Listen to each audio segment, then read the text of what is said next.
안녕하세요. 이번 시간에는 유튜브를 보는데 이런 댓글이 달렸어요. 프리랜서님이 팀장님, 팀노바 수료생들이 가는 회사들에 대해서 궁금한데요. 당연한 이야기겠지만 최신 기술 많이 다루고 난이도 있는 기술 다루는 곳으로 주로 가죠.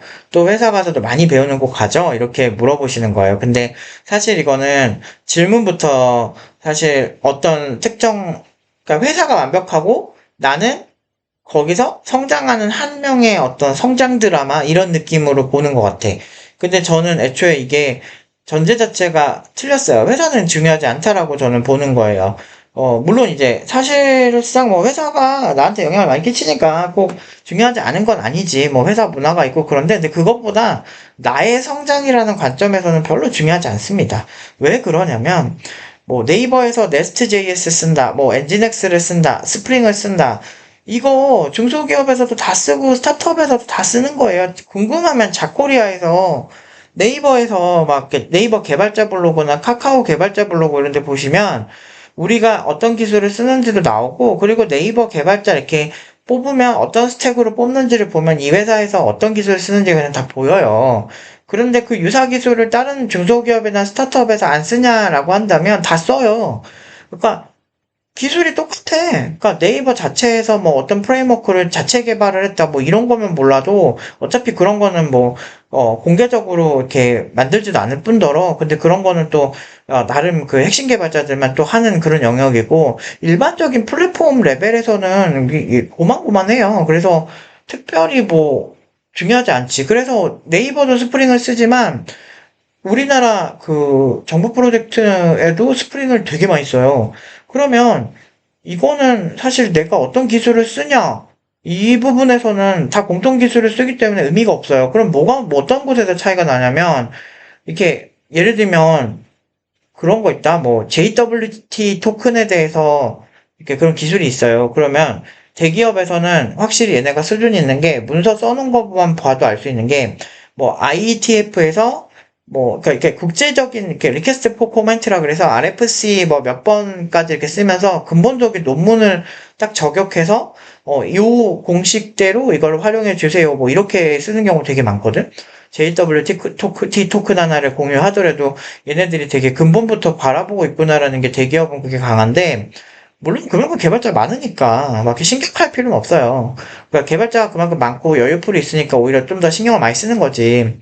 근데 중소기업 같은 경우는 그거 대충대충 쓰면서 막 그냥 이렇게 수준이 높지 않은 경우가 많아요. 그러니까 사실 스프링이라는 게 그냥 막 쓰려면 쓰거든요. 이쪽이 제일 문제가 뭐냐면 예를 들면 그런 거 있잖아요. 우리도 만약에 요리사라고 생각을 하면 우리가 칼국수를 만든다고 하면 그냥 대충대충 그냥 막 밀가루 반죽해서 또 만들 수 있잖아요. 그런데 그 밀가루의 속성 같은 거나 밀가루의 성질 이런 거를 근본적으로 공부를 하고 좀 되게 맛있게 육수의 기본에 대해서 되게 근본적으로 공부를 하고 만든 칼국수랑 그렇지 않은 칼국수랑은 차이가 크잖아요. 그런 것처럼 거의 똑같은 재료로 똑같이 뭔가를 한다고 해서 다 똑같은 게 아니거든. 대부분 그래요. 그래서 그 개발자도 마찬가지예요. 그러니까 내가 어떤 회사에 들어가서 어떤 태도로 임하느냐에 따라서 좀 차이가 크죠.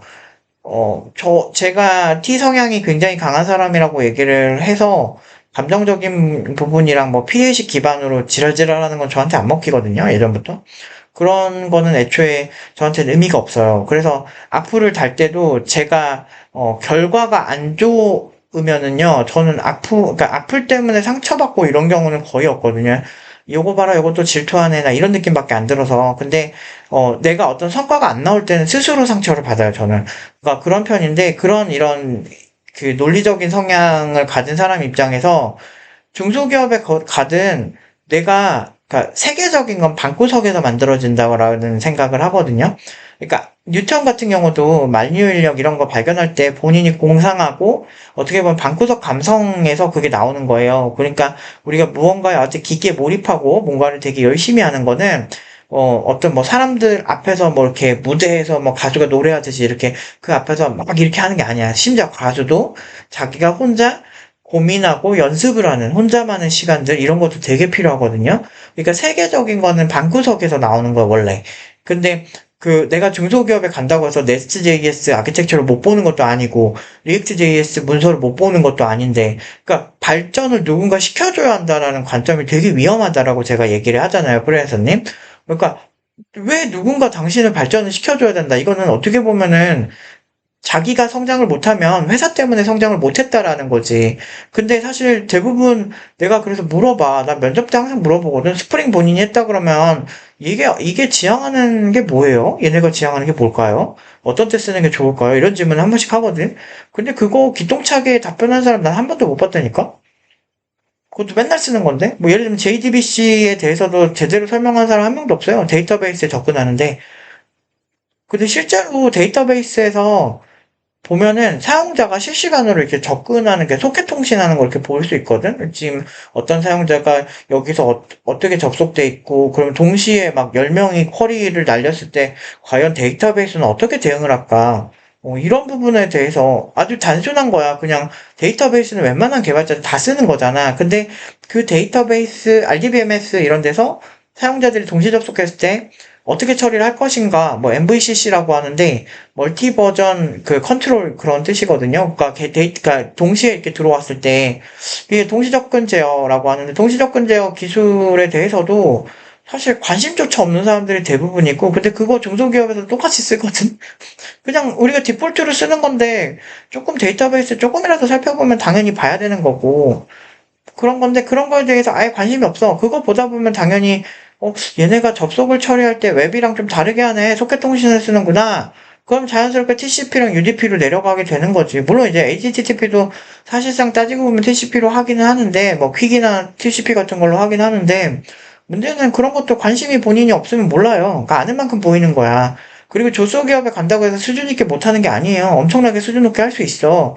다만 자기가 조소기업이고 회사에서 나한테 이런 업무를 할당해주지 않으니까 내가 성장하지 않는다라고 생각하는 건 전형적인 피해의식이에요. 그러니까 제가 요즘 같은 경우에 뭐 레드필도 저는 별로 안 좋아하고, 왜냐면 전형적인 이거 뭐야? 알파메일이라고 하는 사람들 입장에서는 공감하지 못하는 거고, 그런 건데 유난히 그걸 선동하는 사람들은 부자가 되고 있고, 일반적인 되게 평소에 자신감 없던 남자들한테 이상한 피해의식을 심어줘서 여성들이 굉장히 문제가 많다. 그렇기 때문에 문제가 생긴다. 이런 관점이거든. 물론 이제 그분들은 실제로 여성들이 문제가 많다라고 믿고 있고 여러 사례들을 믿고 있겠지만, 사실 물론 저도 그거에 동조하는 게 있어요. 그래서 저도 그 레디컬 페미니스트들을 별로 안 좋아하는 거고, 그리고 그런 걸 선동해서 여성 어떤 뭐 정치 권력가들이 오히려 꿀 빨고 이런 걸 너무 많이 보니까 그걸 선동하는 사람들은 부자가 되는데 실질적인 여성들의 인권이 향상되거나 그러지도 않거든. 보면은 이거는 그냥 그런 거야. 공산당 동무들, 우리 공산당 사회주의를 만들어서 우리 모두 평등하게 삽시다 하지만 실제로 보면은 간부들만 잘 사는 그런 이제 많은 모습들을 봤죠. 여러분들이 체게바라 때부터 체게바라, 뭐 쿠바, 막 그래, 쿠바도 그렇고 북한도 그렇고 뭐 안 그런 데가 없어요. 물론 그게 자리가 크게 잡기가 좀 힘들어. 애초에 자본주의가 더 되게 안 좋게 풀리지 않는 이상은 자본주의가 그 자본주의도 부정부패가 많으면 월남전이 진 이유도 내부에서 굉장히 그런 자본주의 세력인데 너무 부패한 세력에 대한 어떤 실망감 이런 것 때문에 오히려 뭐 베트남 같은 경우는 공산주의 쪽을 사람들 더 지지했다는 얘기도 있어요. 뭐 역사는 뭐 해석하기 나름이니까. 근데 아무튼 뭐 그래서 뭐 월남전에서 졌다라는 얘기도 있는데, 제가 항상 이런 거 볼 때 항상 하는 얘기가 일단 제일 큰 문제는 근로자들의 마인드다라고 얘기를 하죠. 그러니까 기본적으로 그렇습니다. 어. 그러니까 여성들도 막 되게 우리나라가 막 밤길 가는데 너무 무서워요. 막 이렇게 하잖아. 그 예전에 막 여성가족부에서 막 그거 막 그 어떤 가수가 나와도 인터뷰하고 막 그랬었잖아. 오늘도 집에 가는데 죽을까봐 두려워요. 막 이런 논조였어. 그런데 내가 그거 보면서 우리나라 전 세계에서 이런 거의 1, 2위를 다투는 일본과 거의 탑 1, 2를 다투는 막 그런 나라거든. 근데 나는 여행을 좋아해서 많이 다녔잖아요. 이게 보면은 현지에서 조심해야 될 거 특정 위치 완전 할렘가요. 여기는 가지 마세요. 이런 게 되게 강하거든.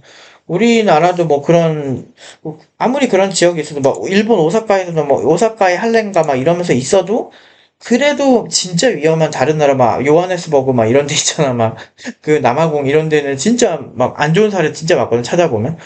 너무 무서운 사례도 되게 많고 그런데 그런 데보다는 훨씬 낫거든. 우리나라는 솔직히 비교도 안 될 정도로 안전하거든.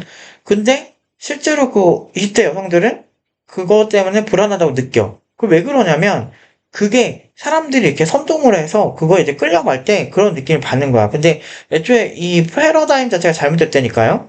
여러분들의 성장은 여러분들한테 좋은 거고, 그리고 내가 어떤 기업에 가든 애초에 뭐 네이버는 네이버 전용 서버를 쓰고, 뭐 중소기업은 조소기업 서버를 쓰면 모르겠는데, 같은 기술 쓰고, 심지어 그게 오픈소스라서 분석하려면 얼마든지 분석할 수 있고, 내가 네이버에 있는 사무실에서 그거를 분석한다고 더 고급져지는 건 아니라고 생각하거든요. 그리고 그거에 대한 다른 개발자의 시너지가 있어야만 성장한다는 거는 누군가 떠먹여줘야만 성장을 한다는 건데, 물론 이제 사람과 사람이 서로 영향을 주고받을 수는 있는데, 제가 봤을 때 대다수의 사람들은 애초에 그런 그 소위 네이버의 핵심 개발자가 자기가 아키텍처 분석을 해서 올렸는데, 그거를 해석할 정도의 깜냥이 안 되는, 애초에 그 아주 기본기가 부족한 경우 되게 많아요. 뭐 TCP랑 UDP랑 퀵의 차이에 대해서 설명을 할 수 있어야 HTTP2랑 3의 차이에 대해서 알 수도 있는 거거든? 그러면은 그걸 알려면 물대내전 세평 이렇게 외웠었어. 물리계층, 데이터 링크 계층, 뭐 세션 계층 뭐 이런 거 이런 식으로 이렇게 그 맨날 OSI 7계층에 대해서 얘기하거든. 어디서 옛날에 갑자기 그 생각나네. 뭐지 팀노바에서 OSI 7계층을 안 가르친다고 뭐 자기들끼리 뭐 망상하는 이상한 애들도 있었거든. 안 가르치기는 훨씬 심도 있게 가르치지. 그냥 물대내전 세평 달달 외우는 멍청하게 그렇게 가르치는 그런 거랑 완전 다르게 피부에 와닿게 가르칩니다. HTTP 이런 거 전문적으로 공부할 때는. 근데 아무튼 그런 것들을 제가 보면서 느끼는 게 실전에서 먹히는 공부를 해야 되는데 대다수는 그냥 안 해요. 이렇게 보면은 제가 이렇게 동남아도 되게 좋아해서 많이 오는데 동남아 보면은 가끔 얘네가 왜 안 되는지 알겠다 싶은 부분이 있어. 물론 동남아에서도 특히나 태국에서 하이소라고 하는 애들은 바쁘게 살아. 보면은 똑똑하고 영어도 잘하고 해외 유학도 많이 하고 확실히 어느 나라건 리더 계급 쪽에는 그래도 확실히 그게 있어. 확실히 좀 달라요. 서비스나 이런 것도. 또 글로벌 기업도 많이 와서 그런 데서 배운 사람들은 좀 똑똑하고 일 잘하더라고. 여기서도 뭐 탐마사 대학교랑 무슨 또 있어. 쫄라롱콘 이런 데 나온 사람들이 엘리트인데 거기 나온 애들은 되게 똑똑한 애들 되게 많은데 근데 문제는 이제 일반적인 이렇게 서비스를 봤을 때 막 계산 같은 거 하는데 막 한 뭐 3,000원, 4,000원이 막 더해져 있거나 막 그런 경우 너무 많고, 그러니까 대충대충 하는 거야. 그리고 뭔가 이렇게 뷔페 같은 데서도 뭐 이렇게 주문을 하거든? 그러면은 막 일부가 막 빠져 있어. 뷔페니까, no problem, 뭐 이런 느낌으로 그냥 사는 애들 있거든? 그런 거 보면은, 괜히 그런 게 아니구나. 우리나라 같은 경우는 이런 경우 거의 없는데, 한국 사람들이 이런 거 되게 철두철미하고 되게 그런 게 있는데, 기본 수준이 차이가 있고, 그리고 위생에 대한 개념도 좀 아쉬울 때가 있지. 물론 인도 같은 데 가면 더 헬이지만, 여기도 보면은 내가 태국에 가면은 갈 때마다 항상 느끼는 게, 한 번씩 장염에 걸려요. 한 번씩 장염에 걸리고, 막, 그런 게 좀 확실히 위생관념이나 이런 기본 수준이 떨어질 때가 있어. 좀 아쉬워, 그런 게. 조금 더 좋아야 되는데, 이제 글로벌에서 가장 여행을 많이 오는 도시 중에 하나가 방콕인데도 그래. 근데 여기 독특한데, 그 이런 생각들? 근데 또 여기서도 그러면은, 여기는 아예 안 돼. 그렇게 하기도 좀 그런 게, 그, 동남아에서 그랩이 우버 이겼잖아요. 그래가지고 서로 지분 섰고, 그러면서 우버가 빠졌잖아. 그러니까 이 안에서도 인류 서비스들이 나온다니까, 슈퍼앱들이 나온다니까요. 오히려 동남아에서. 그래서 저는 막 그런 거 되게 많이 봤어요. 말레이시아에서도 슈퍼앱들 나오는 거 많이 봤고, 되게 많아요. 생각보다 여러분이 상상하는 거 이상으로 동남아의 저력이 특히나 이런 그 글로벌 서비스에서도 굉장히 생각보다 큽니다. 그래서 막 보면은 우리나라보다 훨씬 되게 큰 범죄 슈퍼앱들이 생각보다 많아요. 그리고 그런 트렌드를 따라가는 거는 제가 뭐 제 생각이지만 카카오나 네이버에 비해서 슈퍼앱 트렌드는 동남아가 훨씬 빨리 따라왔어요. 생각보다 얘네가 그 아세안 연합이 있거든요. 이게 동남아 연합. 그 안에서 협력도 은근히 잘 되는 것 같고, 그래서 저는 여기 안에서 이렇게 서비스들 쓰면서 오히려 이런 건 한국보다 좋다 이런 거 되게 많이 봤거든요. 그러니까 이 안에서도 안 된다고 생각하면은, 아, 여기 동남아니까 여기는 개노답이다. 이렇게 생각하다 보면 한도 끝도 없는데, 반대로 이제 회사도 난 조소기업이니까 여기는 회사가 날 성장시켜주지 않으면 안 돼. 이런 마인드면 동남아가 최악이지. 근데 내가 여기를 어떻게든 개척을 해나가서 좀 더 높은 레벨로 살겠다라고 가정을 한다면 너무너무 기회의 땅일 수도 있죠. 특히나 IT 서비스 쪽에서는 내가 압도적인 기술을 가지고 있다면. 무시 못해요. 여기 부자들은 어마어마한 부자야. 그러니까 뭐 말도 안 되는 그런 수준의 그런 독과점이 가능한 거죠, 이쪽은. 재밌어요. 그러니까 뭐 현지 교민들한테 뭐 얘기 듣는 거 되게 좋아해가지고 여기 오래 사신 분들한테 얘기 듣는 것도 좋아하고 그래서 뭐 이렇게 얘기하다 보면은 아, 그냥 노답이기만 한 건 아니구나. 이런 생각을 되게 많이 들어. 그래서, 그러니까 오늘 그러니까 쓸데없이 길어졌는데, 이제 오늘 말하고자 하는 건, 이제 회사를 어디 가든 상관없어요. 그냥 본인이 수준 있게 계속 보면 되는 거예요. 내가 모르는 거 찾아보는 게 기본이거든. 그래서 뭐 진짜 뭐 네이버에 가도 만약에 진짜 네이버에 가도 본인이 그냥 게으르게 안 하면은 스프링 프레임워크 특징이나 아키텍처 공부 못하고 그렇게 사는 사람도 있는 반면에 조조소 기업에 가더라도 내가 그냥 짬날 때 그 스프링 아키텍처 홈페이지에 나온 거 다 써있거든. 스프링 홈페이지 그거 하나하나 꼼꼼하게 보는 사람들은 성장하는 거예요. 내가 모르는 용어 나오면 적어놓고 그거 한번 찾아보고 찾아보면 금방 찾아. 그러니까 근데 너무 어려워요 하는 거는 아는 게 너무 없으니까 어려운 거야. 근데 우리도 처음에 한글 배울 때 어렵잖아요. 그런 것처럼 그러니까 결국에는 내가 모르면 아는 영역을 조금씩 땅 따먹게 하듯이 조금씩 늘려가면 되는 거고 그러다 보면은 결국엔 어려운 기술도 해석이 되는 거거든. 그러니까 HTTP 1, 2, 3를 해석을 하려면 OSI 7계층에 대해서 알면 좋고 그 중에서 응용 계층 뭐 이런 데 중에서 TCP나 뭐 이런 거 있잖아. TCP 아니면은 UDP 막 이런 거 있죠. 응용 계층이라든지 전송 계층을 보면 뭐 UDP, TCP, SCTP 뭐 퀵 같은 거 뭐 이런 거를 알아야 그걸 해석이 가능하거든. 그 위에 응용 계층에서 그걸 활용을 하니까. 왜냐하면 HTTP는 응용 계층이거든. 근데 이런 아주 기본적인 것도 모르면서 회사가 날 성장시켜주길 바란다는 거 그냥 학원 다니는 마인드랑 크게 다르진 않아요. 물론 이제 팀노바에서 이런 게 필요하다면 좀 알려주기도 하고 코멘트 주기도 해요. 그렇게 주기도 하는데 그거는 우리가 이제 교육기관이라서 그런 거고 나도 회사에 있을 때 굳이 공부 안 하는 애들한테 알려줄 필요가 있나? 왜? 어차피 의지가 없는 사람들은 내 옆에서 도와주려고 해도 왜 지랄이냐 그래요.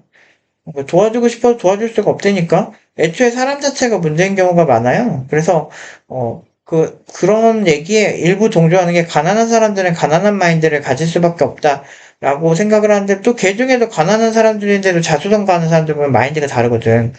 그러니까 그런 느낌이랄까? 그러니까 중소기업에 있더라도 자기가 발전하려면 얼마든지 할 수 있다. 그래서 나는 그런 데니까 섬마을에 있더라도 내가 인터넷만 되면 얼마든지 이제 세계적인 개발자가 될 수 있는 시대가 왔다. 라고 항상 얘기를 해요. 결국엔 내 소스 코드는 내 방구석에서 내 책상 위에서 일어나는 거지. 그리고 그게 이제 잘 짜고 올리면 그 사람들이 많이 쓰면서 세계적인 소스가 되는 거지. 무슨 뭐 내가 네이버 사무실에 출근한다고 어마어마해지는 건 아니에요. 실제로 네이버 카카오에 있는 그런 사람들과 얘기를 해보면 거기에 비판적인 목소리도 되게 많아요. 개발자 문화에 관련해서. 물론 일반적인 기업보다 훨씬 좋겠지만, 저는 그래서 내가 어떤 회사에 가냐 아니냐 별로 중요하지 않다고 생각하는 거고, 그리고 팀노바 처음에 창업할 때도, 우리는 되게 그지 같은 사무실에서 창업을 했거든요. 그런데도 불구하고, 사람들이 그때부터 잘했어. 왜냐하면, 네가 가르쳐주는 사람이 소프트웨어가 난데 노프 팀장인데 내가 그래 나름대로 한따까리 하던 사람인데 나한테 배우는 거니까 사무실은 중요하지 않다라고 얘기를 하죠. 원래 그게 개발자 마인드고. 그래서 계속 고연봉 만들어 왔잖아요. 그러니까 기업 규모나 내가 어떤 기업에 가고 이런 거, 그러니까 진짜 막 개발자 존나 못 살게 굴고 진짜 막 극단적인 경우 아닌 이상은 뭐 일반적인 기업에서는 얼마든지 성장할 수 있습니다. 그냥 뭐 내가 지방에서 일하든 아무 의미가 없어요. 제주도에서 하든 다 괜찮습니다. 전혀 그런 마인드를 갖고 하시면 더 발전하실 거예요. 오늘은 여기까지 하도록 하겠습니다.